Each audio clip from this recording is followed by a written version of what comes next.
pertama kita buka dulu Pinterest, kita cari icon-iconnya di Pinterest ya, cari dinonya.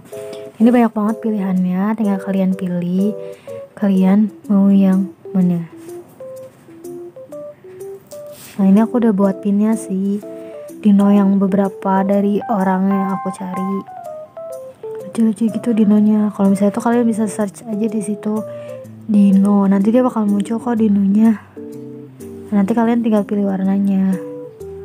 Oke guys, terus kalian tinggal klik titik 3, terus kalian unduh deh.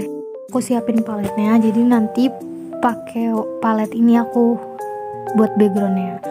Nah jangan lupa juga kalian desain ini, kalau aku pakai ukuran yang widescreen 16:9. Kalau kalian mau pakai yang standar 4:3 juga nggak apa-apa kok guys. Nah selanjutnya ini kita hapus